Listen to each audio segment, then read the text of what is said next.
आप याद करिए, चुनाव से कुछ महीने पहले तक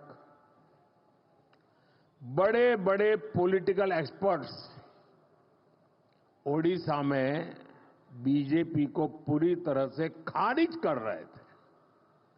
ये लोग कह रहे थे कि उड़ीसा में बीजेपी इतनी बड़ी ताकत बन ही नहीं सकती कि वो अपने आप अपने बलबूते पर सरकार बना ले।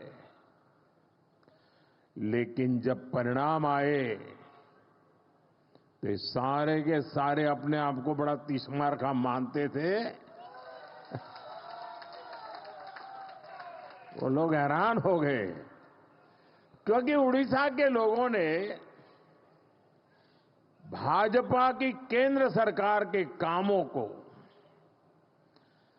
और दिल्ली में बैठते हुए भी उड़ीसा के लोगों के साथ जो अपनापन का नाता, सुख दुख का साथ, ये 10 साल में उड़ीसा के गांव गांव, घर घर ये बात पहुंच चुकी थी। जब राज्य में हमारी सरकार भी नहीं थी, हमारी योजनाओं के नाम भी बदल दिए जाते थे, सब कुछ होता था, फिर भी ओडिशा के विकास के लिए पूरी लगन और ईमानदारी से हम लगातार काम करते रहे।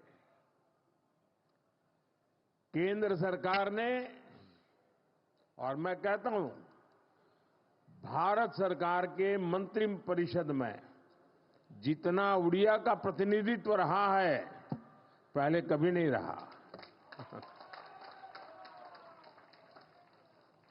और केंद्र सरकार ने कभी ये नहीं सोचा कि यहां पर जो सरकार है वो हमारे साथ है, नहीं है, कार्यकर्ताओं को अच्छा लग रहा है, बुरा लगता है।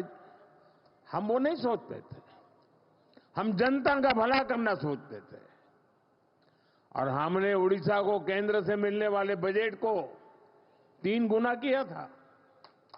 हमने उड़ीसा के लिए नई नई योजनाएं बन चलाई, यहां वर्ग हर समाज की समान भाव से सेवा की।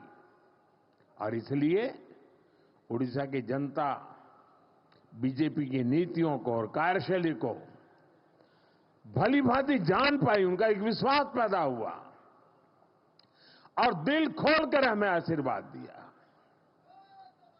मैं तो इंटीरियर में जाता था, कभी मैं संकोच करता था, अरे मेरी हिंदी भाषा में मैं बात कैसे पहुंचाऊंगा, लेकिन मैं देख रहा था कि भाषा भी कभी रुकावट नहीं बनी, भाव इतने मजबूत थे जो भाषा से भी ऊपर सवार हो जाते थे।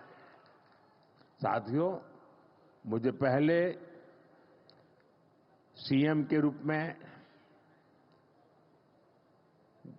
गुजरात की सेवा करने का मौका मिला, फिर पीएम के रूप में देश की जनता का सेवा करने का मौका मिला,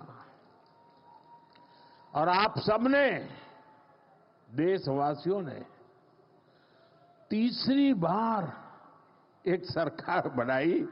मैं दुनिया में जहां भी जाता हूं, सारा दुनिया के लोगों को लगता है भाई क्या बात है, हिंदुस्तान के लोग 140 करोड़ का देश, इतना बड़ा देश, और लगातार एक सरकार को बार बार चुनता जा रहा है।